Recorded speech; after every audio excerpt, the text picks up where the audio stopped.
आज मैं आपको बताऊं कि मुझे मौका मिला यहाँ हमारे प्रधानमंत्री के घर पे आने का और इनसे बातचीत करने का। तो मैं कोई पॉलिटिकल क्वेश्चंस नहीं लाया हूँ। मुझे जानना है कि as a person, as a human being, एक इंसान के नाते हमारे जो प्रधानमंत्री हैं वो कैसे हैं, क्या खाते हैं, क्या बातचीत, मतलब उनकी पूरी दिन में जो सब चीज़ें होती हैं, मतलब पॉलिटिक्स को छोड़ के उसके बारे में मैं उनसे जानना चाहूँगा। तो सबसे पहले सर आपका बहुत बहुत धन्यवाद करना चाहता हूँ कि आपने मौका दिया है आपसे बात करने का। मुझे अच्छा लगा कि हम 24 घंटे राजनीति की बातों में ही उलझे रहते हैं, तो आपने हल्की फुल्की बातें और अपॉलिटिकल बातें करने के लिए इच्छा जताई है।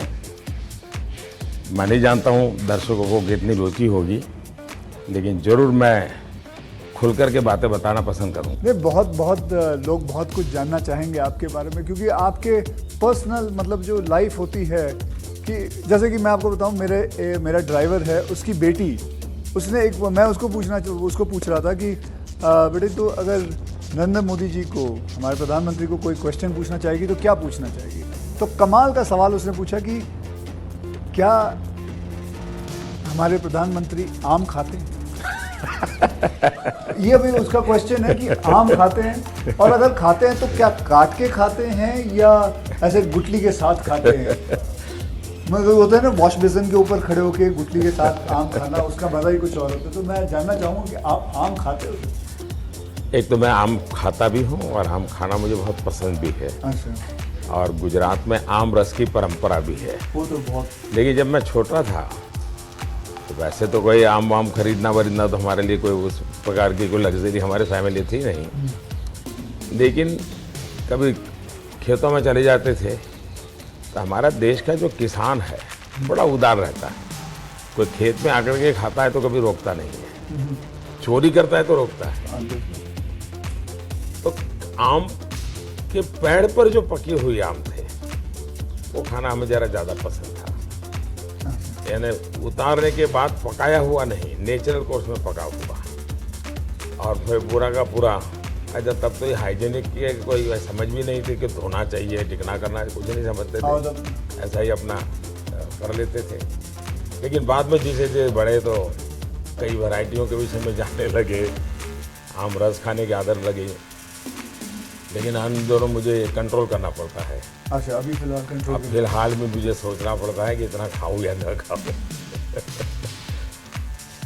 नरेंद्र जी, मैं आपसे ये पूछना चाहूँगा कि आपने कभी सोचा था कि आप प्रधानमंत्री बनेंगे? कभी आपने सोचा था? और सोचा भी था तो कौन से साल में, कौन सी उम्र में आपने सोचा था कि मैं इस देश को चलाना चाहूँगा? कभी ऐसा विचार नहीं आया, और सामान्य लोगों के मन में बात गले नहीं उतरती। शायद जो बन जाते हैं सबके जीवन में ऐसा होगा। मैं नहीं मानता हूँ कि मैंने कोई एकदम फैमिली ही उसी प्रकार से बैकग्राउंड वाली हो और किसी के मन में इच्छा जगती हो तो बहुत स्वाभाविक है ना। मेरा जो फैमिली बैकग्राउंड है उसमें तो अगर मुझे कहीं अच्छी सी नौकरी भी मिल गई होती तो शायद मेरी माँ अड़ोस पड़ोस के लोगों को गुड़ खिला देती कि चलो भाई बेटे को वहाँ नौकरी मिल गई, क्योंकि उससे ज़्यादा हमने तो कुछ सोचा नहीं था, गांव के बाहर कुछ देखा नहीं था। तो ऐसी यात्रा चल पड़ी और देश मुझे लेता चला गया, तो अपने आप ही बनते चले गए। सब कुछ जिम्मेवारी आती गई। बहुत ही मतलब नेचुरली रहा है इसमें। वैसे मुझे मेरी दृष्टि से, मेरे व्यक्तिगत जीवन की दृष्टि से अननेचुरल लग रहा है, क्योंकि मेरा बैकग्राउंड, मेरी दुनिया, आज की जो राजनीति का तौर तरीका, उसमें ये सब बैठता ही नहीं है।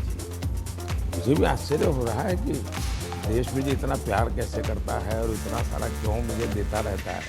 जहाँ तक मैंने पढ़ा है, आप सन्यासी बनना चाहते थे या आप सोल्जर या आर्मी में जाना चाहते थे, ऐसा कुछ भी? ये आपकी बात सही है, ये आपकी बात सही है। बचपन में मेरा एक स्वभाव था, किताबें पढ़ना, लाइब्रेरी चला जाता था, तो बड़े बड़े लोगों के जीवन पढ़ना ये शौक़ रहता था। कभी फौज वाले यूनिफॉर्म में निकलते थे तो मुझे बड़ा देखता था, कभी बच्चे की तरह खड़े होकर के सैल्यूट कर देता था, मन करता था तुम्हें भी। इतने में 1962 का वॉर हो गया, तो हमारे यहाँ से दूर एक महसाना स्टेशन है मेरे गांव से, तो वहाँ स्टेशन पे सब लोग, जो फौज के लोग ट्रेनों में जाते थे, उनका बड़ा सत्कार करते थे, चाय वगैरह, तो मैं भी चला जाता था। तो जा कर के मैं भी वो, तो मुझे बड़ा मज़ा आता था। तो मन पे हो गया कि हाँ, ये देश के लिए जीने मरने वाला रास्ता है। तो कभी उस दिशा में सोचता था। इतने में एक बार मैंने कहीं पढ़ा कि गुजरात में कोई सैनिक स्कूल है, उसमें आप दाखिल हो सकते हैं। तो हमने हमारे उस समय शायद 1 रुपया 2 रुपये से उसका सारा जानकारियाँ मंगवाते थे। अब हमें तो अंग्रेजी आती नहीं थी, तो हमारे मोहल्ले में एक स्कूल के प्रिंसिपल मिस्टर रास विहारी मणियार करके रहते थे, तो मैं उनके पास चला गया। मुझे कभी बड़े व्यक्ति से मिलने से कभी संकोच नहीं होता था, तो ऐसे ही फिर चला गया मैं बाहर। ये बात सही है कि भीतर मन में था, तो मैं रामकृष्ण मिशन में चला गया। एक स्वामी आत्मस्थानंद जी हुआ करते थे, अभी उनका करीब 100 ईयर उम्र में अभी स्वर्गवास हुआ। तो मैं सीएम बना तो मेरे घर उनको फिर बुलाया मैंने, प्रधानमंत्री बना तो उनके यहाँ चला जाता था। अभी कलकत्ते में अस्पताल में थे तो 2-3 बार हो आया था मैं। तो वो बड़ा बहुत मुझे प्यार करते थे, समझाते थे ज़िंदगी क्या है, टिकना क्या है। रामकृष्ण मिशन आश्रम में कुछ समय रखते थे मुझे। विवेकानंद जी जिस कमरे में रहते थे उसमें मुझे घंटों तक बैठने के लिए मौका देते थे। तो ये सारे नए नए अनुभव होने लगे। फिर हिमालय की दुनिया में चल पड़ा, बहुत कुछ भटका, बहुत कुछ घुमा, दुनिया देखी, और ये सब 18-20 साल 22 साल की उम्र में ही करता रहा मैं। लेकिन कुछ कन्फ्यूज़न भी था, कुछ इरादे भी थे, कोई गाइडेंस भी नहीं मिल रहा था, लेकिन मन में सवाल खुद पैदा करता था, जवाब खुद ढूंढता रहता था। ऐसे भटकता भटकता भटकता यहाँ पहुँच गया। तो आपकी लाइफ को मैं अभी आपकी बात में सुन रहा हूँ, तो मुझे लगता है अगर आप प्रधानमंत्री नहीं होते तो जिस हिसाब से आप बता रहे हो तो सन्यासी ज़्यादा लगते थे, मतलब सन्यासी बन जाते थे अगर आप। वैसे मैं क्या बनता ये कहना अभी कठिन लग रहा है, क्योंकि जो सोचा नहीं वो बन गया। वो तो हमेशा होता है, मेरे साथ भी। मैं भी आपको अगर एक किस्सा सुनाऊंगा तो मेरे साथ भी ऐसा ही कुछ हुआ है। मैं क्या बनने वाला था, मैं एक मार्शल आर्ट का टीचर बनना चाहता था, कहाँ मैं फिल्मों में आ गया और फिल्मों में आते आते हीरो बन गया।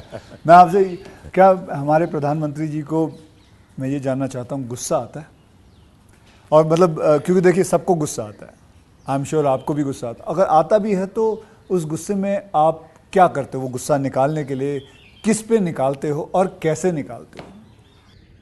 मेरे लिए ये कभी कोई कहेगा कि मुझे गुस्सा नहीं आता है तो बहुत लोग को सरप्राइज होता है। आपको गुस्सा नहीं आता? मैं बताता हूँ। अच्छा। सरप्राइज होता है। इसलिए ये कहना कि राजी नाराजी गुस्सा ये मनुष्य के स्वभाव के हिस्से हैं। अच्छा। जिंदगी उसके बिना हो नहीं, हर प्रकार की चीज़ें हर के अंदर होती हैं। लेकिन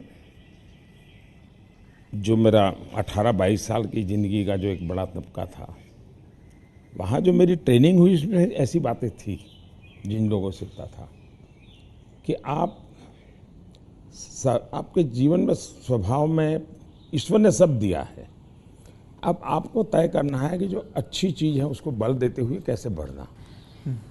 तो फिर ये चीज़ें हैं जो नेगेटिविटी लाती है वो रुकती है। मैं कह सकता हूँ कि मैं इतने लंबे समय तक मुख्यमंत्री रहा, इतने समय तक प्रधानमंत्री रहा, लेकिन चपरासी से लेकर के प्रिंसिपल सेक्रेटरी तक मुझे कभी गुस्सा व्यक्त करने का अवसर नहीं आया, कभी नहीं आया। लेकिन मैं आपको बताऊं, बाहर जो आपकी छवि है वो एक बहुत ही स्ट्रिक्ट एडमिनिस्ट्रेटर के नाम पे है। स्ट्रिक्ट अलग चीज़ है। हाँ। मैं स्ट्रिक्ट हूँ, डिसिप्लिन हूँ, लेकिन मैं किसी को नीचा दिखा करके अपमानित करके काम नहीं करता। मैं उसको प्रेरित करता हूँ। कभी कोई चीज़ है तो मैं खुद हेल्पिंग हैंड के रूप में खड़ा हो जाता हूँ। मान लीजिए कोई ड्राफ्ट लेकर के आया, तो एक तो तरीका होता है भाई क्या ले आए हो, दूसरा होता है वाह ऐसा करें ना, ये अपन करें तो कैसा रहेगा, आपको क्या लगता है ये करे तो कैसा होगा। तो क्या होता है मेरी 10 मिनट पहले ही इन्वेस्ट हो जाती है, लेकिन वो मुझे समझ पाता है। ओके। तो अगली बार जब वो आता है तो मुझे मेरा समय ही नहीं जाता, वो मेरी कल्पना के अनुसार चीज़ लेकर के आ जाता है। तो एक प्रकार से मैं कोई लेके आता है तो उसमें से सीखता भी हूँ और सिखाता भी हूँ, और मैं अपनी टीम बनाता चल जाता हूँ। तो मेरे प्रेशर हैं, स्ट्रेस हैं, वो नीचे नीचे नीचे डिवाइड होते चले जाते हैं। ओके। तो मेरे पास कुछ बचता ही नहीं है। तो मतलब आपको इतना गुस्सा नहीं आता? मैं अंदर तो होता होगा, मैं व्यक्त तो करने से अपने आप को बहुत रोक लेते हो? होता क्या है जी, कभी मान लो एक मीटिंग में आपने गुस्सा कर दिया तो मीटिंग का एजेंडा वगैरह सब छूट जाता है।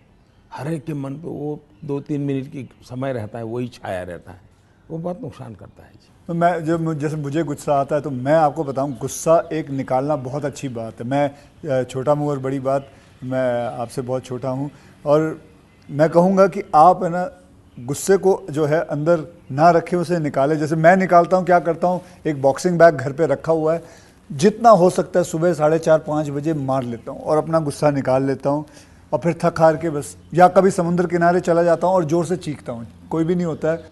नहीं, इसके लिए एक अलग तरीका है। अच्छा। मन की स्थिति के लिए। ओके। एक तो होता है चेहरे पर, बॉडी पे गुस्सा आना और शब्दों में व्यक्त होना। दूसरा होता है आपके इमोशंस को। मैं अपने अंदर एक चीज़ डेवलप की थी, ऐसी कोई घटना है जो मुझे पसंद नहीं आई है और मेरा मन करता है कि ऐसा क्यों हुआ। कभी होता था मेरे साथ ऐसा क्यों हुआ, कभी होता था मैंने ऐसा क्यों किया, मुझे ऐसा नहीं करना चाहिए था। और कभी ईगो बीच में आता है तो मैं व्यक्त भी नहीं करता हूँ भाई आई एम सॉरी, मेरे से ये गलती हो गई, मनुष्य है। तो मैं क्या करता था, अकेला कागज़ लेकर के बैठता था, उस सारी घटना का वर्णन लिखता था, कैसे हुआ, क्या हुआ और मैंने क्या किया, क्यों किया, खुद ही। और उसमें जस्टिफाई करने की कोशिश नहीं करता था। फिर उसको मैं फाड़ करके फेंक देता था, पढ़ता भी नहीं था दोबारा। फिर भी मेरा मन शांत नहीं होता था, पूरी कथा दोबारा लिखता था, 3 पेज, 4 पेज, 5 पेज, उसमें उस सारे घटनाक्रम को डाल के पूरे पेपर पे रख देता, फिर से एक बार जीवंत कर देता था। हाँ। इससे क्या होता था कि वो चीज़ें, मेरी जो इमोशंस है उस कागज़ के अंदर आकर के फिर वो जल जाती थी। तो मैं एक प्रकार से फिर उस प्रक्रिया के दरमियान जो पहले मुझे सच लगता था कि मैं सच हूँ, 2-3 बार लिखने के बाद मुझे लगता है नहीं ये गलत है, मैं सच नहीं था, मैं ही गलत था। अच्छा। ये मैं आइडेंटिफाई कर लेता हूँ उसमें से। तो मतलब ये आपका तरीका है? हाँ। ये आप लेकिन अब वो नहीं रहा, इतना समय नहीं है। अच्छा। यानी मैंने अपने आप को ट्रेन उस प्रकार से किया था। से इतना बड़ा आपका घर है, जैसे मैं अपने घर पे अपनी माँ के साथ रहता हूँ, आपका मन करता है सर आपकी माँ, आपके भाई, आपके सारे जितने भी रिश्तेदार हैं आपके साथ घर पे रहें? पहला है कि अगर मैं पीएम बनकर के घर से निकला होता तो स्वाभाविक रूप से मेरा मन रहता है कि भाई सब वही रहे। मैं एक ज़िंदगी की बहुत छोटी आयु में सब कुछ छोड़ चुका हूँ, बहुत छोटी आयु में। मन नहीं करता माँ? बहुत छोटी आयु में छोड़ दिया। ओके। छोड़ दिया, उसके कारण वो ज़िंदगी ऐसी थी जो टोटली डिटैच बन गई है। और इसलिए जिसको कहे लगाव, मोह, माया, क्योंकि मेरी वो जो ज़िंदगी में जो घर छोड़ करके निकल गया था, वो जो ट्रेनिंग हुई वो उस प्रकार की हुई। और उसके कारण एक अवस्था के बाद छोड़ना है तो मुश्किल जाता है। उस समय जब छोड़ा तब तकलीफ हुई होगी, लेकिन अब ज़िंदगी वो बन गई। लेकिन फिर भी कभी माँ को बुला लिया था मैंने, कुछ दिन उनके साथ बिताए थे। अच्छा। मैंने, पर फिर भी जैसे मेरी माँ मुझे कहता है भाई तुम मेरे पीछे क्यों समय ख़राब करते हो, और मैं यहाँ क्या करूँगी तुम्हारे साथ रह के। मैं अपना चली जाती हूँ, मैं अपने पुराने गांव के जो लोग हैं कभी यहाँ मिलने आते तो बातें होती है, अपनी बातें होती, तुम्हारे साथ मैं क्या बात करूँ। तो स्वाभाविक है किसी का मन मेरे साथ नहीं लगेगा।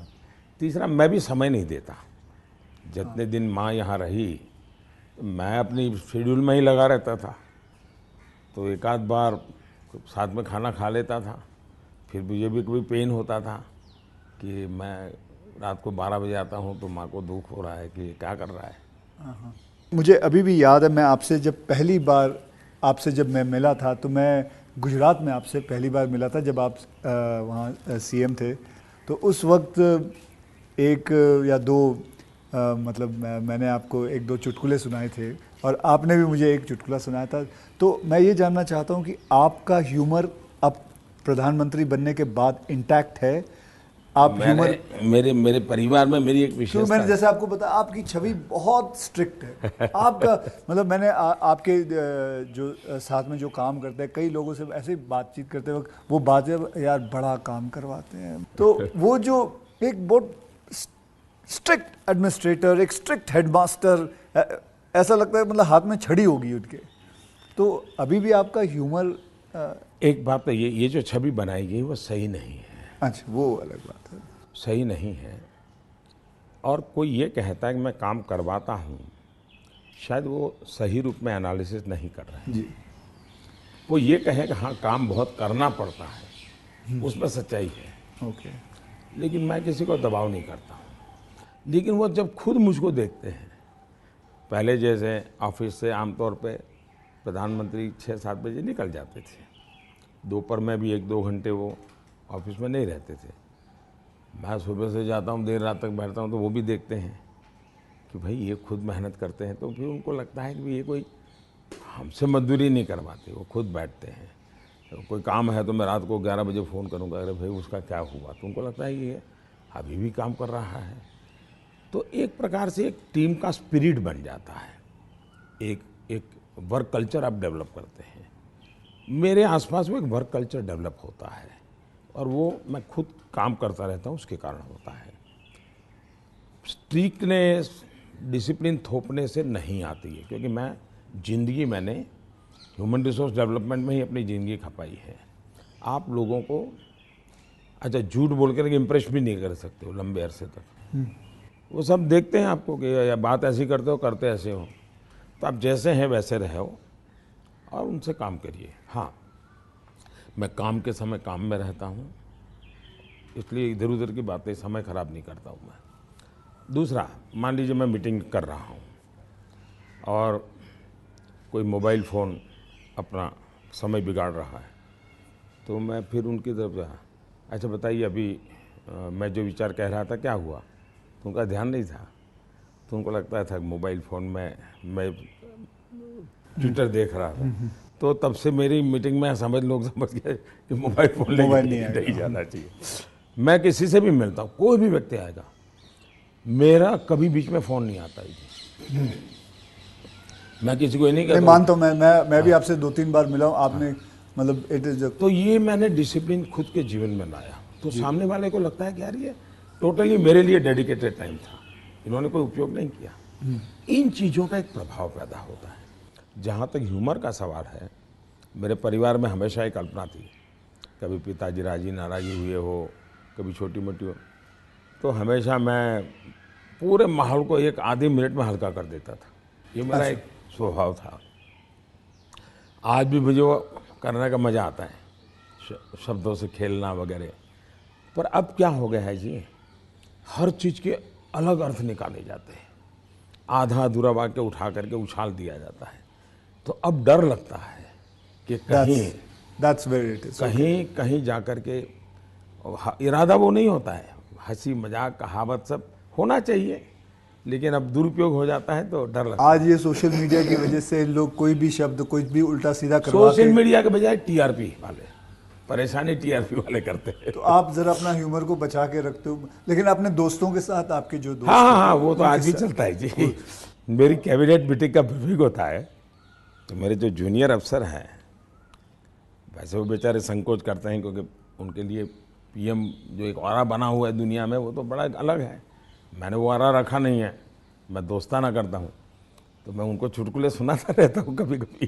तो ऑपोजिशन पार्टी में आपके कोई दोस्त हैं? बहुत दोस्त हैं, बहुत अच्छे दोस्त। आप अभी भी उनके साथ कभी चाय पीना? बहुत अच्छे दोस्त हैं, हम लोग साल में 1-2 बार साथ खाना भी खाते हैं। अच्छा। हाँ, अब मैं खैर वो फॉर्मल होता है, क्योंकि लेकिन हम तो कहते हैं, कैमरा में देखते हैं, हम तो मीडिया के सामने, मीडिया जो दिखाती है हम तो वही देखते हैं, हमको तो पता ही नहीं एक होता बहुत ये। पहले की बात है, जी। तब तो मैं मुख्यमंत्री भी नहीं था, लेकिन किसी काम से मैं शायद पार्लियामेंट गया था और गुलाम नबी आज़ाद और मैं बड़े दोस्ताना अंदाज में गप्पे मार रहे थे। फिर हम बाहर निकलते तो मीडिया वालों ने पूछा, कह रहे यार आप लोग इतने पक्के दोस्त। तो मारते हो, फिर तुम तो बोले आरएसएस वाले हो, ये गुलाम नबी से तुम्हारी दोस्ती कैसे है? हाँ। तो फिर गुलाम नबी ने अच्छा जवाब दिया। हम दोनों खड़े थे, वो कहा देखो भाई, बाहर जो आप लोग सोचते हो ऐसा नहीं है, शायद एक फैमिली के रूप में हम लोग जितने जुड़े हुए हैं सभी दल के लोग, हाँ। वो शायद बाहर कल्पना नहीं कर सकते। आपको हैरानी होगी, और वैसे मैं ये बोलूँगा तो चुनाव में मेरा नुकसान भी हो सकता है लेकिन ये ममता दीदी हाँ।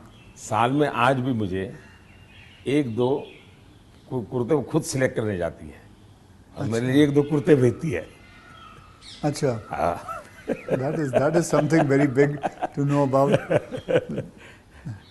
सर अच्छा, वो मिठाई भी, बांग्लादेश के प्रधानमंत्री हैं शेख हसीना जी, तो मेरा दौरा हुआ तो ऐसे ही बंगाली मिठाइयों की चर्चा चली, तो आज भी वो साल में 3-4 बार कोई न कोई बंगाली नई मिठाई होगी तो स्पेशली ढाका से मुझे भेज देती। अच्छा, वहाँ से। हाँ, स्पेशली बड़ा आग्रह करके। तो ममता दीदी को पता चला तो वो भी साल में 1-2 बार मेरे लिए कुछ न कुछ बंगाली मिठाई जरूर भेज देती है। मोदी जी, मैं आपसे एक बात जानना चाहूँगा। मैंने ये सुना है, जब मैं पिछली बारी आई थिंक पिछले साल मैंने ये सुना था कि जब आप गुजरात के सीएम से आप निकल के आप प्राइम मिनिस्टर जब बने थे, तो आपकी जो जमा पूंजी थी आपके बैंक में करीबन 21 लाख रुपए थे, और वो 21 लाख आपने अपने स्टाफ की बच्चियों के नाम पे एफडी या उनको बांट दिए थे। तो आज मैं जानना चाहूँगा, आप नहीं भी जवाब दे सकते हैं, आज आपका बैंक बैलेंस कितना है? एक तो ये आधी अधूरी बात है। अच्छा। आधी अधूरी इसलिए है कि जब मैं गुजरात से सीएम के रूप में निकला, वैसे मेरा कोई बैंक अकाउंट नहीं था। सीएम बनने के बाद एमएलए बना तो मेरा तनख्वाह आना शुरू हो गया। आपकी बैंक अकाउंट नहीं? उसके पहले नहीं था कुछ। अच्छा, हाँ। हाँ, एक बचपन में निकाला था, तो वो भी एक बड़ी लंबी कथा है। मेरी स्कूल में, वहाँ मेरे गांव में एक देना बैंक का ब्रांच खुला, तो स्कूल के अंदर वो देना बैंक के लोग आए थे। उन्होंने सब बच्चों को एक गुल्लड़ देते, कुल्लड़ बोलते, गुल्लक दिया, और बच्चों को कहा भाई इसमें आपको पैसे डालना है और हर महीने बैंक में जमा कराना, आपके नाम से पैसा जमा होगा। तो हमने भी बैंक अकाउंट उसमें खुलवा दिया। अब हमारे गुल्लक में तो कुछ आया ही नहीं। अच्छा। आने वाला कुछ था ही नहीं, तो क्या आएगा? तो हम तो कभी पैसा जमा नहीं कराया। अब गांव छोड़ के चले गए हम, बैंक में हमारा अकाउंट बना रहा, तो उनको हर साल वो कैरी फॉरवर्ड करना पड़ता था, लिखा पढ़ी करनी पड़ती थी। तो वो मुझे ढूंढते रहते थे कि इसका बैंक अकाउंट बंद करना है, इसको बुलाए कहाँ से। तो शायद 30-32 साल तक वो बना रहा, और उनको कहीं पता चला बाद में कि मैं अब पॉलिटिक्स में हूँ, तो बैंक वाले मेरे पास आए, बोले साहब जरा सिग्नेचर कर दीजिए, आपका एक बचपन का बैंक अकाउंट पड़ा हुआ है, हमको बंद करना है। अच्छा। तो मेरी बैंक अकाउंट से दुनिया ये रही। लेकिन जब मैं सीएम बना, एमएलए बना, तो फिर जो वेतन मिलता है वो आना शुरू हो गया, तब बैंक अकाउंट खुल गया। मैंने तो कभी वो देखा नहीं है, मेरा स्टाफ देखता था। जब मैं निकला वहाँ से, तो मैंने हमारे अफसरों को बुलाया, मैंने कहा भाई ये मेरा तो है नहीं, मैं ले जाके क्या करूँगा, मुझे तो कोई उपयोग है नहीं, तो मैं ये दे देना चाहता हूँ। तो उन्होंने कहा कि भाई ऐसा मत कीजिए। मैंने कहा भाई मैं करूँगा क्या इसे ले जा कर के। तो खैर अफसर लोग मेरी इज्जत करते थे, तो ज़्यादा बहस नहीं की, चले गए। शाम को एक सीनियर अफसर को लेकर के आए मिलने के लिए। फिर उन सब ने तीन लोग थे, ये समझाया कि बोले देखो मोदी जी, ठीक है आपको ज़रूरत नहीं पड़े, लेकिन आपके ऊपर इतने कोर्ट केसेस चल रहे हैं गुजरात में, वकील भी इतने महंगे होंगे हैं, आपको कभी न कभी पैसों की ज़रूरत पड़ेगी। अब पद पर तो कब रहोगे, कितना रहोगे आप, और बाद में बोले कोई नहीं देगा आपको। तो हमारी प्रार्थना है कि ऐसा मत कीजिए। तो मैंने कहा क्या करूं? बोले ठीक है, आपकी इच्छा है तो कुछ हिस्सा दीजिए। तो उसमें से मैंने फिर 21 लाख रुपया दिया।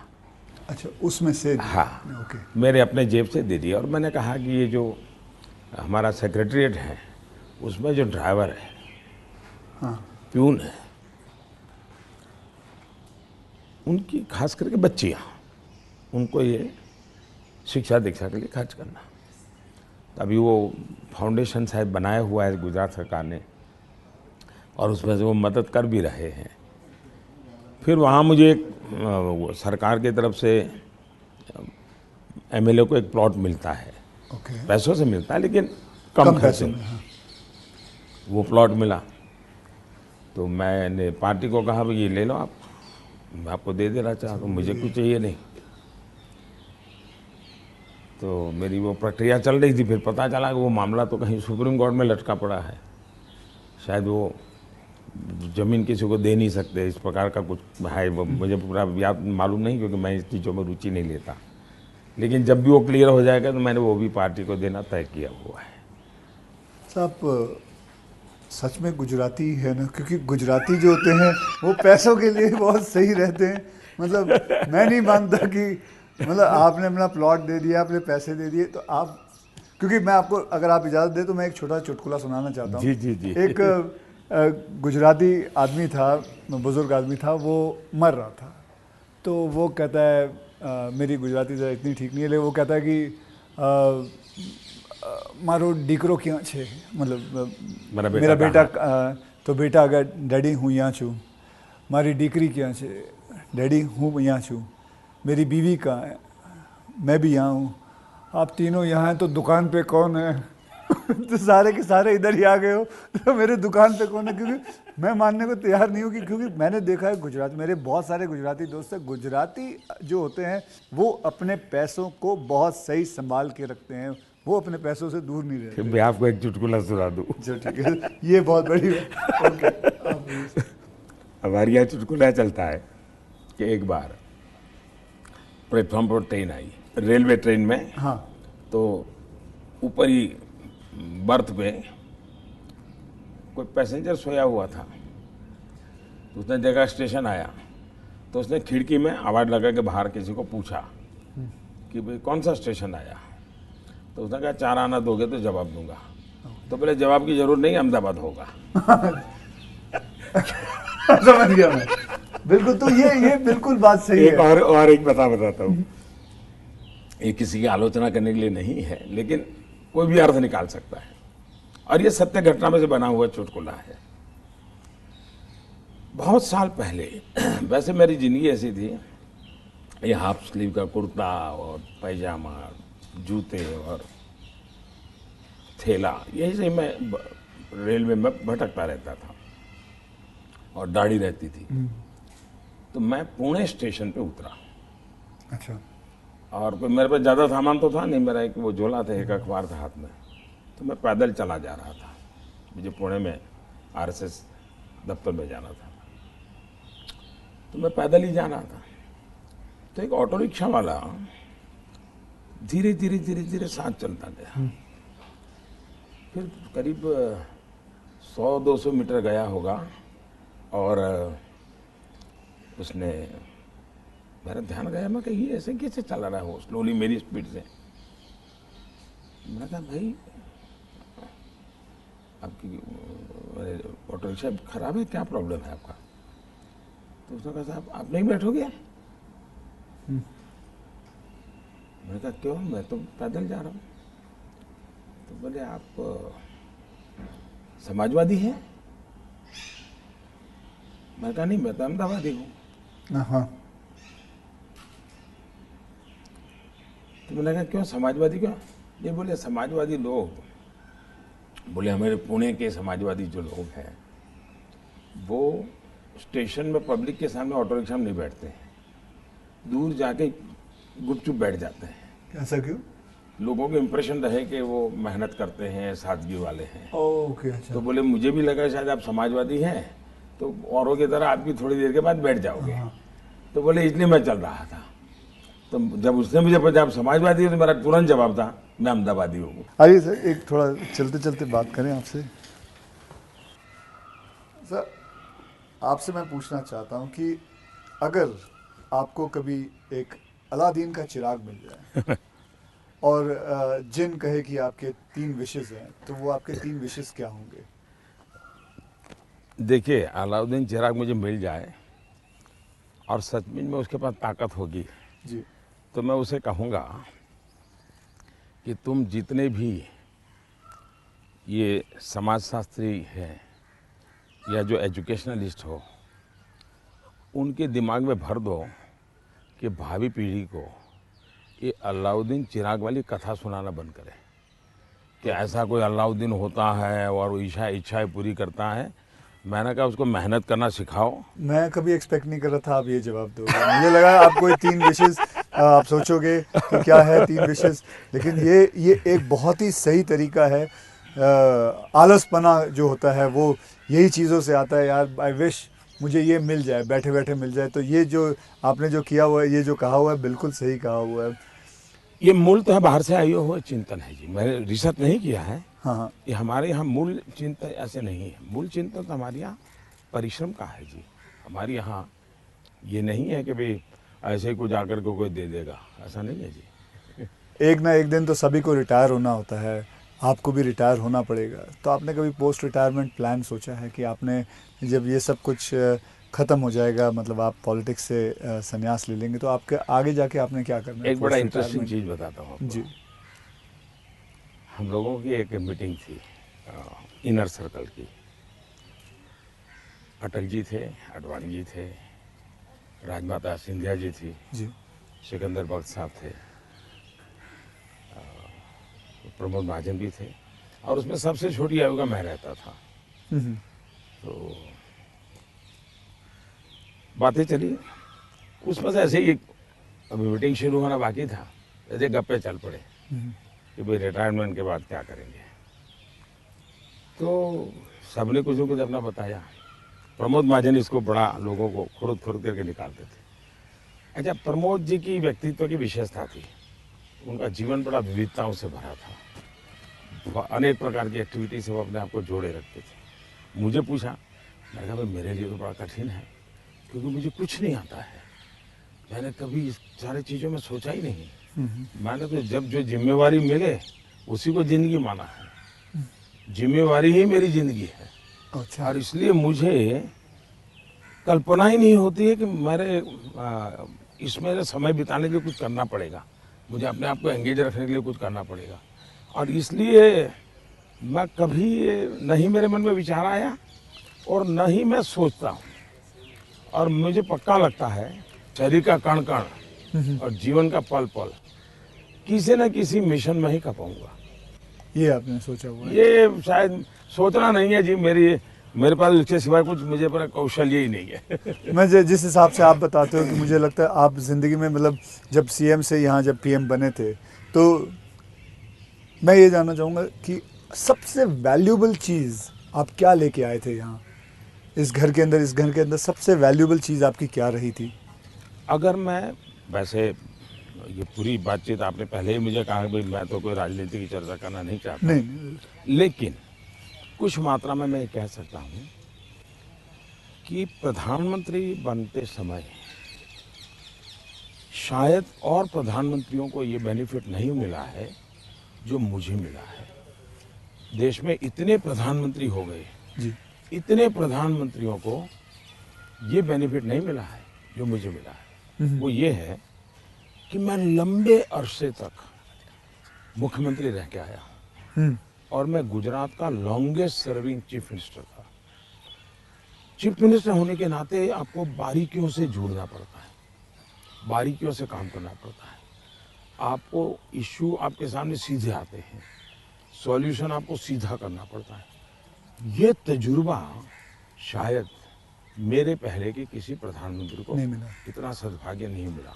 देवगौड़ा साहब मुख्यमंत्री रहे थे, लेकिन बहुत अल्पकाल के लिए। मैं बहुत लंबा रहा हूँ। मैं समझता हूँ कि इसने मुझे देश की सेवा करने के लिए बहुत बड़ी संबल दिया, बहुत बड़ी ताकत दी है। ये मैं अपना एक मान सकता हूँ कि वहाँ से मैं लेकर के आया, ये जो देश के काम आ रहा है। आप जैसे मैं जानता हूँ, जैसे मैं आपके एक स्टाफ मेंबर से भी बात कर रहा था, आप 3 या 4 साढ़े 3 घंटे ही सोते हैं। मतलब 7 घंटे तो सोना एक अमूमन एक शरीर को चाहिए चाहिए, आप 3.5 घंटे ही सोते हो, ये 4 बात घंटे ये सोते बात आपकी सही है। मेरे जो जितने मेरे साथी हैं, मेरे जानने वाले लोग हैं, या हमारे जो अब सरकार में आया हूँ तो डॉक्टर भी रहते हैं, उन सबका मेरे से एक ही आग्रह रहता है कि मेरी नींद में बढ़ाऊं। राष्ट्रपति ओबामा जब मुझे मिले तो वो भी सबसे पहले मेरे से इसी के में उलझ गए। बोले मोदी जी क्यों ऐसा करते हैं आप? बोले मैं, हम दोनों अच्छे दोस्त हैं, जी। तू तारी करके बुलाते हैं एक दूसरे को। तो तू ऐसा क्यों करता है जी? तुझे आज पता नहीं है, ये तेरा नशा है काम का, तुम करते रहोगे लेकिन तुम अपना नुकसान कर रहे हो। और वो जब भी मिलते हैं कि तुम मेरी बात मानते हो कि नहीं मानते हो, कि नींद बढ़ाई कि नहीं बढ़ाई। अब पता नहीं मेरा एक बॉडी साइकिल ऐसा हो गया है। मतलब आपको नींद आती ही नहीं है 3.5-4 घंटे के बाद? नहीं, नींद जो है मेरी इतने कम समय में पूरी हो जाती है। स्ट्रेस की वजह से तो आप उठ नहीं जाते हो कि अब मुझे काम नहीं करना नहीं है? नहीं नहीं नहीं, मैं इतना नॉर्मली देखा है आपने कि कोई भी व्यक्ति उठता है तो हाथ पैर इधर उधर करता है, आंखें ऐसे ऐसे करता है। मेरा कुछ नहीं, आंख खुलती है, फ्रिक्शन ऑफ सेकंड मेरा पैर जमीन पे होता है, मैं उठ जाता हूँ उससे। हाँ, उठता मैंने बिस्तर पे उठता वैसा नहीं, बिस्तर से भी बाहर होता बाहर हूँ हो मैं। जाता है। अब ये हो सकता है वो मेरी जो 18-22 साल के कालखंड में जिस जिंदगी को मैं जी रहा था, जी। उसमें से शायद ये डेवलप हुआ है। अब वो मेरे शरीर का वो हिस्सा बन गया है। तो अच्छा। लेकिन मैं, जैसा आपने कहा रिटायर होने के बाद क्या करोगे, तो पहला काम मैं नींद कैसे बढ़ाऊं, हाँ। इस पर सोचूंगा। कहाँ बैठोगे आप? आ जाओ। आज आपके सारे कागज पड़े हैं अच्छा, शायद। कोई बात नहीं, आ जाओ। तो आपको कभी, मैं ये जानना चाहूँगा, वैसे कई लोग जानना चाहेंगे कि नरेंद्र मोदी जी को जब जुकाम लगता है तो वो क्या लेते हैं? आप हैरान होंगे, मैं बहुत ही, फिर वही कहूँगा, मैं ऐसी कठिन जिंदगी जी करके आया हूँ। तो डॉक्टर क्या होता है, ये महंगी दवाइयाँ क्या होती हैं, सोफिस्टिकेटेड क्या होता है, वो सब आप आयुर्वेदिक पे बहुत विश्वास करते मैं हैं? बताता हूँ। आयुर्वेद के बजाय कैसी जिंदगी है। अब आप जब पहाड़ चढ़ते हैं तो पैर तो दर्द करते ही हैं, कितनी आदि हो, लेकिन ऊंचाइयों पर जाते हो तो अब जो अकेला इंसान है वो क्या करेगा? मालिश वालिश वाले को तो कुछ नहीं कर रहा, ऐसे बोला वैसे किसी तो को होते नहीं है, क्या फिजियोथेरेपी नहीं करा सकता, हाँ। मसाज नहीं करवा सकता। अब मैं क्या करता था जी, मेरे कंधे पे हमेशा एक ये जो असम का गमछा होता है ना, हाँ। ये गमछा मेरे पास रहता था ऐसा। तो मैं जैसे उसको ऐसे पैर पे बांध देता था पूरा, और बीच में एक छोटी लकड़ी तोड़ करके पैर से लगा देता था। फिर इसको मैं कर्व करता था, अच्छा। तो प्रेशर आता था। ऐसा पूरे बॉडी को मैं अपना मसाज खुद ऐसा तरीका रखता था मैं। तो ऐसी चीज़ें मैं इवॉल्व करता था अपने लिए। मैं बहुत साल पहले कैलाश यात्रा पे गया था पैदल। टोटल यात्रा करीब 1000 किलोमीटर का था, पैदल गया। कुछ और भी लोग थे, बड़े धनी लोग भी वहाँ कभी कभी यात्रा में आते थे।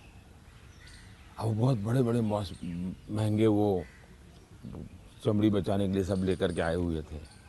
मेरे पास तो कुछ था, मेरे पास कैस्टर ऑयल था, और वो भी रॉ, सीधा वो घानी से निकाला हुआ। हाँ। तो उसकी स्मेल भी बहुत ख़राब होती है, तो मैं उसी को लगाता था। अब ये लोग 5वें 6ठे दिन मुंह नहीं धो सकते थे, क्योंकि उनकी चमड़ी जल करके चीर करके लटक गई थी। तो वो बड़े परेशान रहते थे।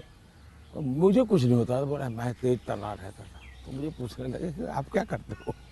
बोला कहा कुछ नहीं भाई, कैस्टर ऑयल लगाता हूँ मैं। तो रात को हम जब पहाड़ चढ़ करके रात्रि मुकाम होता था, ये मेरे पास आ जाते थे। हर कोई एक एक बूंद कैस्ट्रोल में से ले जाता था।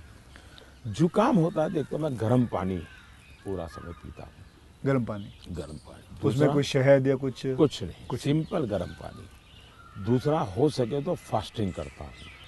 अच्छा। फास्टिंग यानी एकदम से सिवाय पानी कुछ नहीं, एक दो दिन 24 घंटे 48 घंटे ज़्यादा नहीं करना पड़ता। तीसरा, ये सरसों का तेल होता है, उसको थोड़ा गर्म करके रात को 2-3 बूंद डाल देता हूँ। जलन बहुत होती है लेकिन ये मेरा 1-2 दिन में क्लियर कर देता है। तो ऐसे ही जीने की आदत है। मैं कुछ चीज़ें करता हूँ, वो मैं पूछना चाहूँगा आपसे। मैंने चीज़ फॉलो की है जिसको कहते हैं कि 7-12-5 × 40, यानी 7 बजे मैं ब्रेकफास्ट कर लेता हूँ, 12 बजे मैं अपना लंच खा लेता हूँ और 5 बजे डिनर खा लेता हूँ। और × 40 यानी कि जब भी एक गस्सा खाता हूँ उसे 40 बार चबाना है। तो ये मैंने अपने शास्त्रों में पढ़ा है, कई लोगों से बात की है, तो आप इससे सहमत हैं? बिल्कुल सहमत हूँ और ये बिल्कुल सही रास्ता आपने चुना हुआ है। हमारे देश में मूल आदत यही है। हाँ, ये वेस्टर्न जो वर्ल्ड आया उसने फिर धीरे धीरे इसमें ये बदलाव किया कि लोग, वरना हमारा किसान आज भी गांव में सूर्यास्त के पहले, नहीं लेना सर? मैं नहीं लेता जी, नहीं, सूर्यास्त के पहले थैंक यू। खाना खा लेता है। और दिन में भी आपने देखा होगा किसान सुबह एक प्रकार से, वो किसको आप नाश्ता कहते हैं लेकिन एक्चुअली उसका वो लंच जैसा ही होता है। हाँ, वो काफ़ी मात्रा में बड़े बड़े रोटी और सब्जी या चटनी कुछ लेकर के खेत चला जाए। दिन में थोड़ा सा लेकर के उसकी पत्नी सर पे कुछ रख करके जाती है। वो पूरा भोजन नहीं होता है, हाँ, हाँ। थोड़ा होता है। ये आज भी हमारे देश में परंपरा है ये। आपका एक फैशन स्टेटमेंट बहुत बढ़िया है, मतलब दाढ़ी वाड़ी एकदम सही किया हुआ। और मतलब कभी कभी मैं देखता हूँ आप हाफ स्लीव कुर्ता पहनते हैं, ज़्यादा करके हाफ स्लीव कुर्ता पहनते हैं। तो ये जो फैशन, ये जो है, ये जो आपकी जो शेविंग और ये सब, क्या ये मतलब फैशन जो है ये आपने खुद ने किया है या आपने किसी को? आपने बहुत अच्छा सवाल पूछा। जैसे मैं बहुत स्ट्रीक हूँ, गुस्सा करता हूँ, ये जो एक छवि बनाई गई है, वैसे दूसरी छवि मेरे इन कपड़ों की दुनिया को लेकर के बनाई गई है। दरअसल क्या है, मैं छोटी बैग में मेरी ज़िंदगी थी और मैं ट्रैवलिंग करता रहता था। जी, आपने बताया झोले में। और तो मैं देखता था कि एक तो मैं कपड़े खुद धोता था। सीएम बना तब तक मैं कपड़े खुद धोया हूँ। ओके। कभी मैंने कपड़े, तो फिर मैंने कैसे सोचा कि लंबी बाहें रखता हूँ तो मुझे इतना ज़्यादा धोना पड़ता है। दूसरा मेरे बैग में वो जगह ज़्यादा लेता है, तो मैंने खुद नहीं काट दिया था। अच्छा, वो जगह ज़्यादा लेता है इसलिए आपने इसको मैंने काट दिया था। ओके। अब वो बात वो फैशन बढ़ गया जी। ये बात सही है कि मैं ढंग से रहना, ये मेरी प्रकृति थी। शायद एक कारण ये भी था कि गरीबी के कारण कभी कभी इन्फीरियरिटी फील होती थी लोगों के बीच में। तो उसको ओवरकम करने के लिए शायद साइकोलॉजी पढ़ी होगी बचपन में, ऐसा मुझे लगता है। तो मैं क्या करता था, अब हमारे घर में वो प्रेस करने के लिए तो कुछ था नहीं, तो मैं ये बर्तन का जो लोटा रहता है उसमें कोयला भर देता था, गर्म कोयला, और उसी से कपड़ों को प्रेस करता था और पहन के जाता था। लेकिन जूते नहीं थे। तो मेरे एक मामा एक दिन आए घर पे, तो पता नहीं उनका मन कर गया तो उन्होंने मेरे लिए जूते ला दिए। तो एक कैनवास के सफ़ेद जूते हैं ना जी, हाँ, छोटे से, शायद उस समय तो 8-10 रुपये मिलते होंगे, वो ले आए। तो मैंने देखा थोड़े दिन में तो वो गंदे होना शुरू हो गए। तो मैं क्या करता था, क्लासरूम में सब बच्चे चले जाते थे, मैं रुका रहता था, और टीचर जो ब्लैक बोर्ड पे लिखता है ना, तो बाद में जो छोटा चॉपस्टिक का टुकड़ा रह जाता है वो ऐसे ही फेंक देता है। हाँ हाँ हाँ हाँ हाँ। तो मैं उसको इकट्ठा करता था, वो चॉपस्टिक के टुकड़े, वो ले आता था और हर दिन सुबह चॉपस्टिक जूतों पे लगा देता था हाँ हाँ हाँ, मैं समझ गया। और डेली ये मैंने कई बार आपसे मिला हूँ, आप घड़ी जो है हाँ। वो अभी तो आपने सही पहनी हुई है, लेकिन घड़ी आप ज़्यादा करके ऐसे पहनते हो। घड़ी में ऐसे ही पहनता हूँ क्योंकि मुझे मीटिंगों में बैठना पड़ता है ना, हाँ तो मैं नहीं चाहता हूँ किसी को पता चले कि मैं ऐसे घड़ी देख रहा हूँ, उसको इंसल्ट फील होता है जी। अच्छा, तो मैं उसके सम्मान के लिए हमेशा कॉन्शियस रहता हूँ कि ऐसे चोरी छुपे से घड़ी देख लेता हूँ। आप कोई बैठा है बात कर रहा है और घड़ी देखते हैं तो मतलब कि आप उसको इशारा करो भी बहुत हो गया जाओ। तो आप ऐसे रखते हो। हाँ, तो ये मेरे मन में ऐसा है कि ये किसी का एक प्रकार के हिडन वे में मतलब बहुत माइन्यूटली आप लेकिन आप मानते हो, मैंने आपको ऑब्जर्व किया कि आप घड़ी उल्टी पहनते हो। मैं देखा था कई आपने कई सही बार देखा देखा। आपने कि आप घड़ी उल्टी पहन के आपने सही देखा। मोदी जी, मैं आपसे ये जानना चाहूँगा कि ये जो सोशल मीडिया का आजकल तो पूरा ज़माना है एंड मैंने देखा है कि आप काफ़ी एक्टिव रहते हैं, लेकिन जो आपको लोग प्रश्न पूछते हैं या लोग आपसे बात करते हैं, तो आप खुद देखते हो ट्विटर या इंस्टाग्राम, ये सारी चीज़ें आप देखते हो सर? मैं आप ज़रूर देखता हूँ और एक प्रकार से उससे मुझे बाहर की बहुत प्रकार की जानकारियाँ मिलती हैं जी। और मैं आपका भी ट्विटर देखता हूँ और ट्विंकल खन्ना जी का भी ट्विटर देखता हूँ और कभी कभी तो मुझे लगता है कि वो जो मेरे पर गुस्सा निकालती है ट्विटर पे, तो उसके कारण आपके पारिवारिक जीवन में बड़ी शांति रहती होगी। उनका पूरा गुस्सा मेरे पर निकल जाता होगा।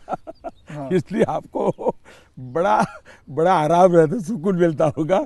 तो मैं आपके लिए इस प्रकार से काम आया हूँ, खास करके ट्विंकल जी के लिए। और शायद ट्विंकल जी को पता नहीं होगा, उनके नाना जी, चिनू भाई, चुन्नी चिनू भाई, उनसे मैं मिला था।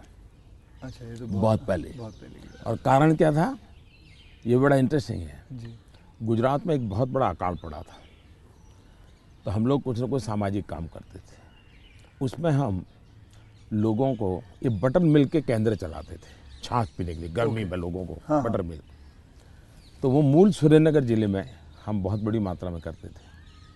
तो उस एक कार्यक्रम में मुंबई में एक सज्जन थे, मिठाई के बहुत बड़े व्यापारी थे, नाम तो मैं भूल गया, वो उनको लाए थे और उन्होंने डोनेशन भी दिया था। हाँ।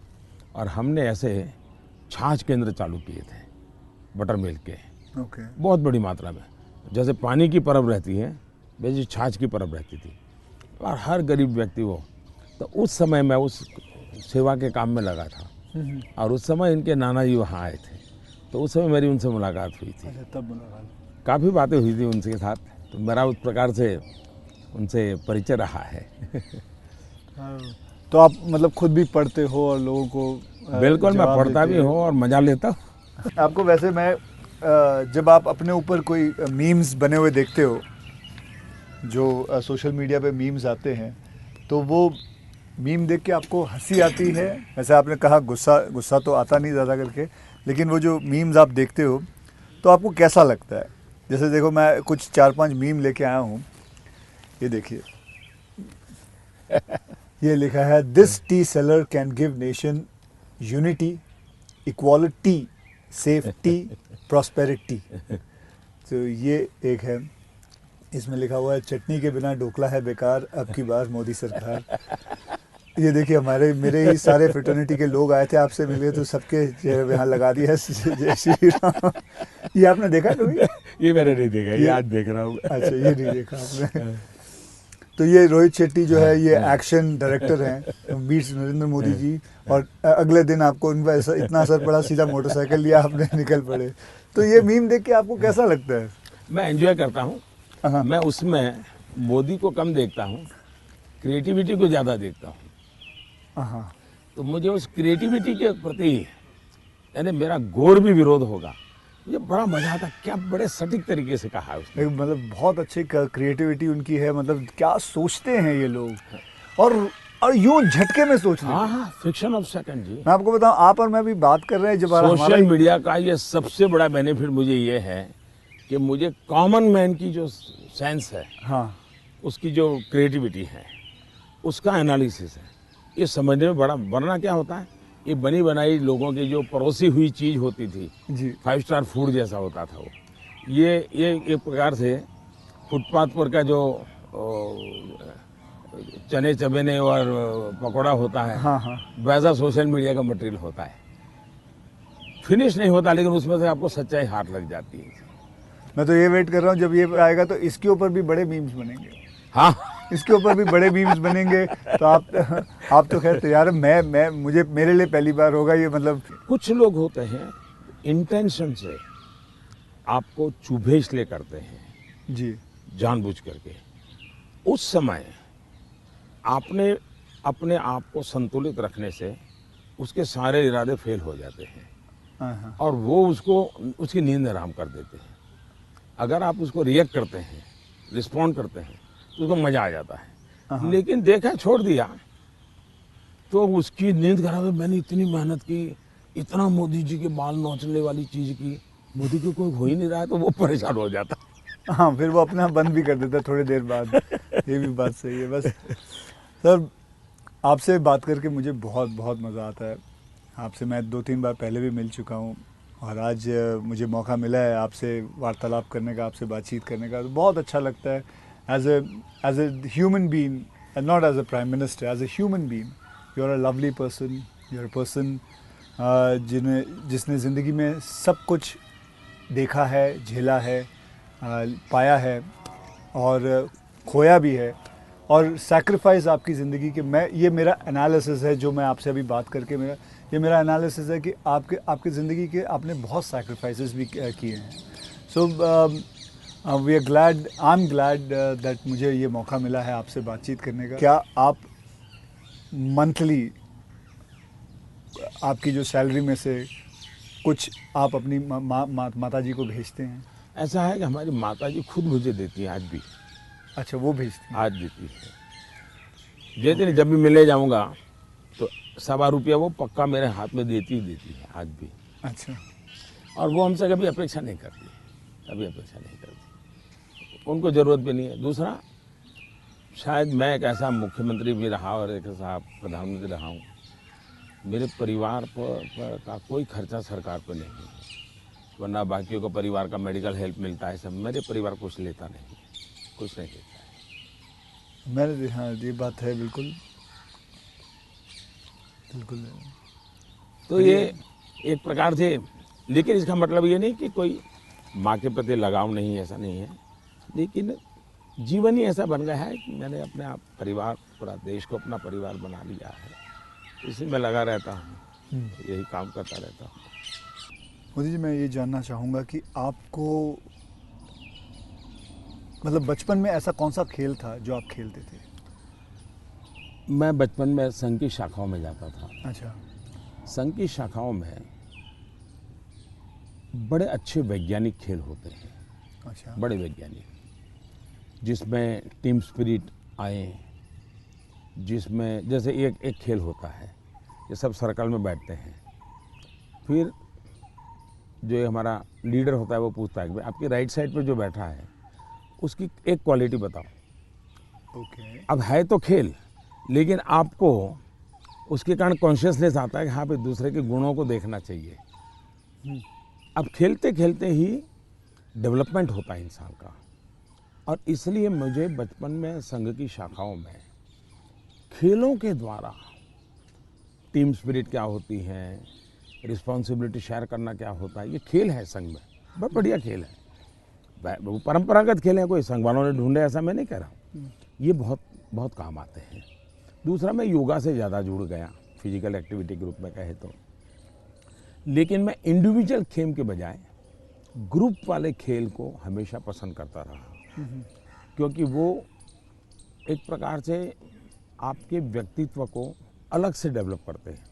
जो इंडिविजुअल खेल होता है वो आपको एक अलग प्रकार का डेवलपमेंट करता है। वो गलत करता है ऐसा मैं नहीं कह रहा हूँ, लेकिन अलग प्रकार का करता है। टीम के अंदर खेलने से अलग प्रकार का होता है, आपको एडजस्ट करना पड़ता है, आपको साथ चलना पड़ता है, आपको किसी की लीडरशिप करनी होती है, आपको सबॉर्डिनेट को संभालना होता है।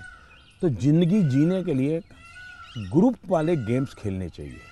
ओके। इंडिविजुअल कितना ही हम बड़े चल जाएं, लेकिन ग्रुप वाले खेल जरूर खेलना चाहिए, ये मेरा मत रहता है। जी, आपने कभी गुल्ली डंडा खेला है?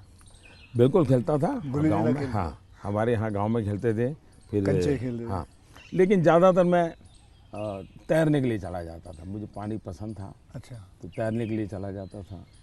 दो कारण थे, एक तो मेरे परिवार के सारे कपड़े मैं धोता था, परिवार के सभी सदस्यों के, अच्छा। तो तालाब में ही पानी था, तो हम तालाब में चले जाते थे, तो उसके कारण स्वाभाविक मेरा स्विमिंग सीख गया, तो मैं बहुत घंटों तक स्विमिंग कर लेता था। हाँ हाँ। तो मेरे शरीर के जो अगर मूलभूत कहें कि डेवलपमेंट, बॉडी डेवलपमेंट जिसको कहें, वो शायद स्विमिंग से हुआ है। वो गांव वाला स्विमिंग जो जी जी, समझ गया। अपने गांव में तालाबों में, नहर हो गई, तालाब हो गया वहाँ हाँ, की। उसी में। मुझे अभी याद है आपका, मैंने एक यूनाइटेड नेशन में एक पहली जो स्पीच देखी थी आपकी, आई थिंक 2014 में दी थी मैं आपने प्रधानमंत्री बना और सितंबर में गया था। सितंबर में गए थे। तो आपने जब आपने इतने सारे स्पीचेस दिए हैं हिंदुस्तान में, तो वो आपका पहला स्पीच था जो वर्ल्ड वाइड पूरी दुनिया। तो वर यू नर्वस? क्या मेरे प्रधानमंत्री नरेंद्र मोदी जी नर्वस थे उस दिन? मेरा प्रॉब्लम ओवर कॉन्फिडेंस का है। अच्छा, उल्टा था। उल्टा था। और हुआ क्या कि मैंने मन में सोचा था कि ये मेरा फ्रेमवर्क रहेगा बोलने का। जब जहाज़ में यहाँ से जा रहा था, हमारे अफसरों ने मुझे ब्रीफिंग भी किया था। जब मैं अमेरिका पहुँचा तो हमारी फॉरेन मिनिस्टर सुषमा जी, उनकी मीटिंगें ज़्यादा होती थी, तो उनको पहले जाना पड़ता है, तो पहले गई हुई थी। तो पहुंचने के बाद ही मेरा कोई दूसरे दिन कार्यक्रम था, तो मेरा नेचर है, मैं होटल से उतरता हूं तो पहले मीटिंग ही कर लेता हूं। तो ब्रीफिंग के लिए सब बैठे थे, तो सुषमा जी ने पूछा कि साहब आपका भाषण वगैरह, मैंने कहा कर लेंगे, क्या है। तो वो अड़ गई।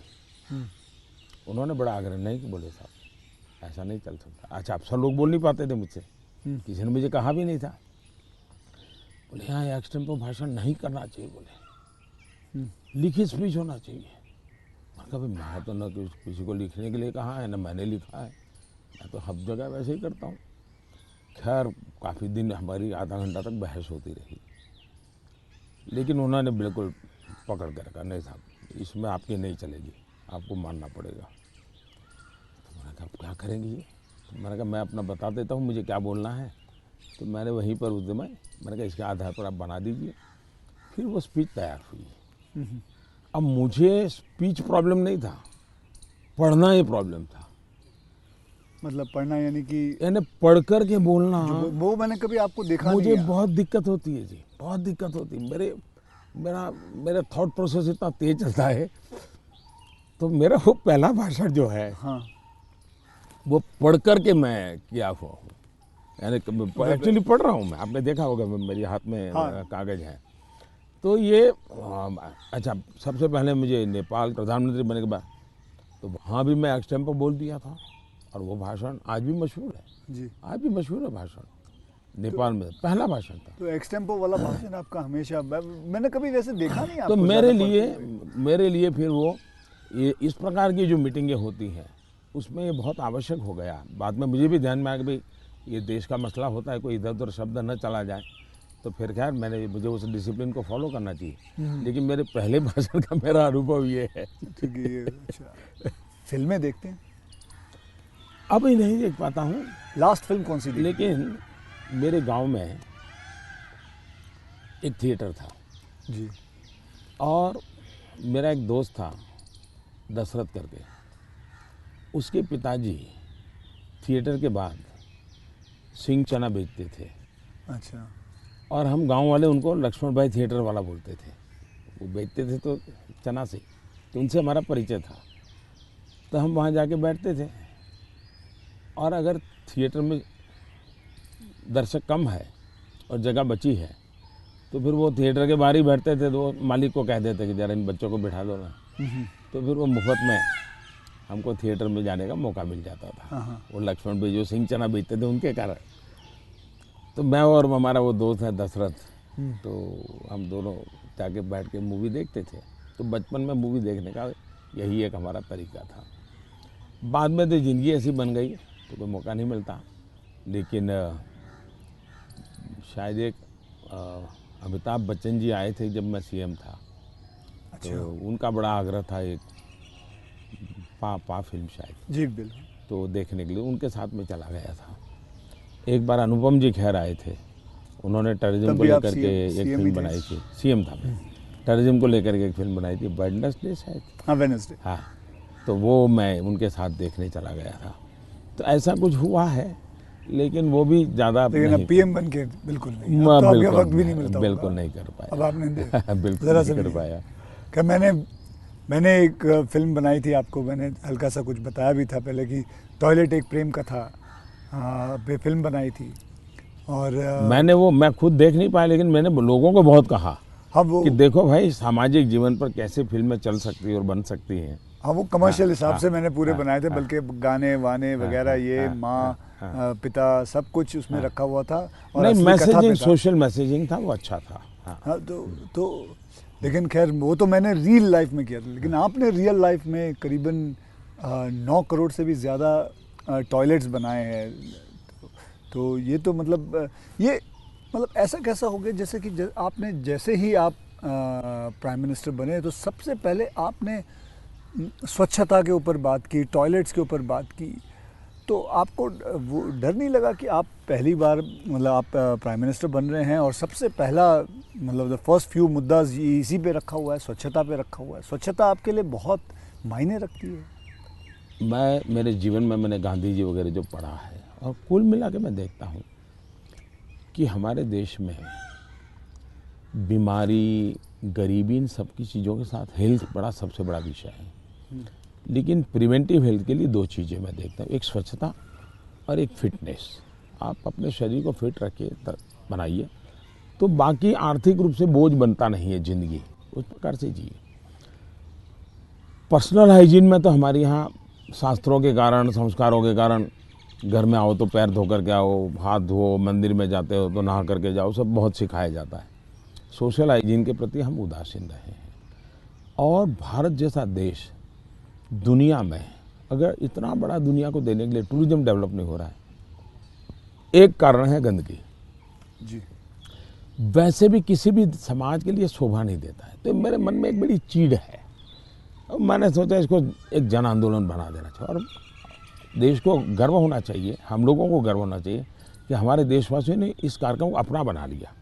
और ये 9 करोड़ टॉयलेट बन जाना, 2014 के पहले 38% रूरल सैनिटेशन था, 98% हो गया। जी मतलब देश तैयार था, और मुझे खुशी है कि देश ने किया है। मैं तो कौन होता हूँ करने वाला जी, देश ने चीज़ को उठा ली।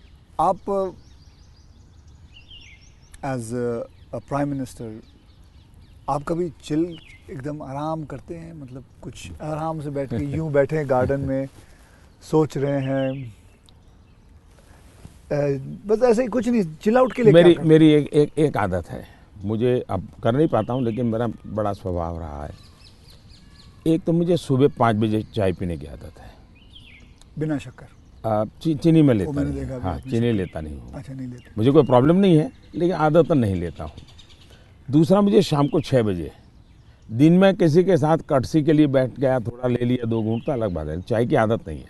लेकिन शाम को 6 बजे मुझे चाय की आदत है, ऐसा लगता है मेरी बॉडी रिक्वायर कर रही है।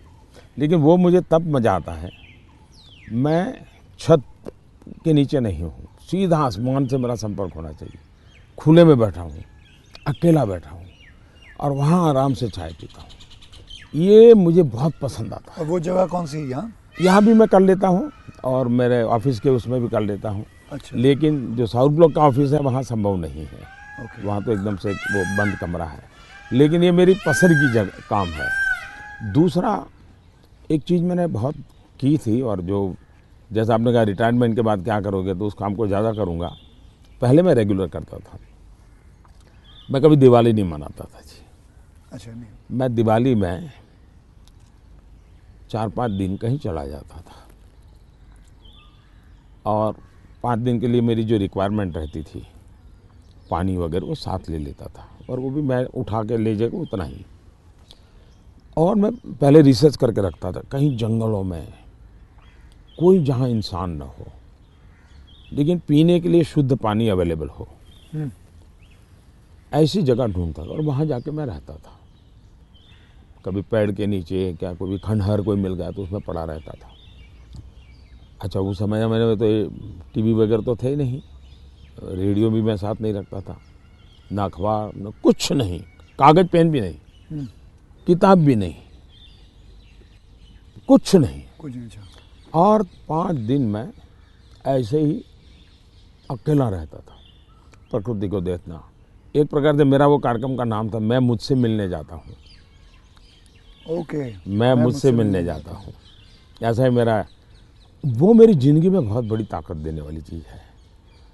तो अभी कई वर्षों तक अब नहीं कर पाता हूँ, अब तो क्या SPG वगैरह ऐसा कवर हो गया है, ज़िंदगी अलग हो जाती है, लेकिन बहुत सालों तक मैंने नहीं किया है।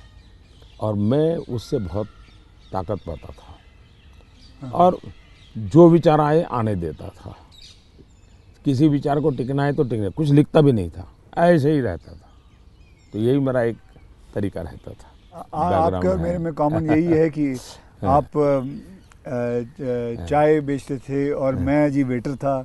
दोनों के आप और मेरे में ये भी है कि हम दोनों के कोई गॉडफादर नहीं थे, हम अपनी ज़िंदगी अपने टर्म्स और कंडीशंस पे बनाई है बस। तो ये रहा है बस। जब मैं चाय बेचता था बहुत कुछ सीखने को मिला मुझे, बहुत लोगों से मिलने का मौका मिलता था, हर एक के स्वभाव को समझता था। बिना कारण जो चाय पीने वाला है गुस्सा करता था, डांट देता था, तो इन चीज़ों को सीखने में बहुत काम आया।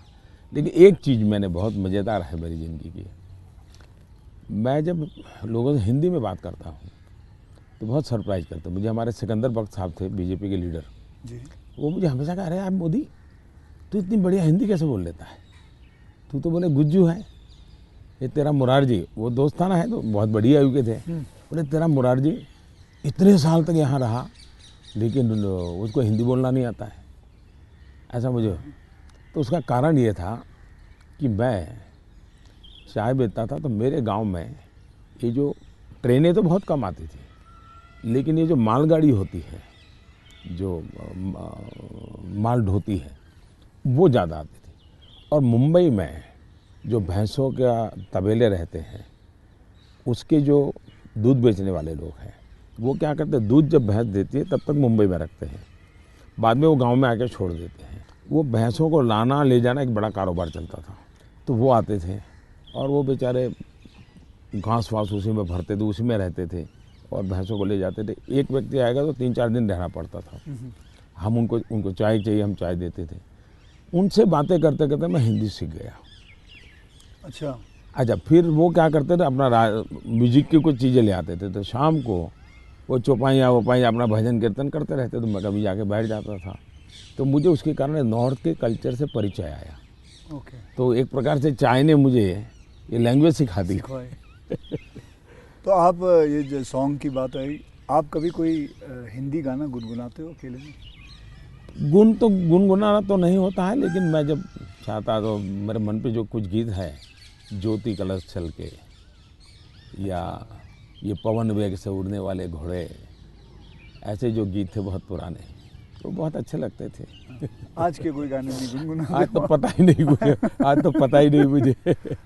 मुझे आपसे बात करके चलिए, बहुत मज़ा आया। देश के लोगों के लिए काम आएगा कुछ बातें नई ये बहुत सारी चीज़ें काम में आएंगी, इसमें बहुत सारी चीज़ें। लेकिन मुझे अच्छा ये लगा कि ये चुनावी आपाधापी तू मैमे के बीच ये भी एक कुछ पल होता है। तो जो आप पूछते हैं ना कैसे रिलैक्स होते हो, ये भी तरीका है रिलैक्स होने का। बहुत रिलीफ रहेगा।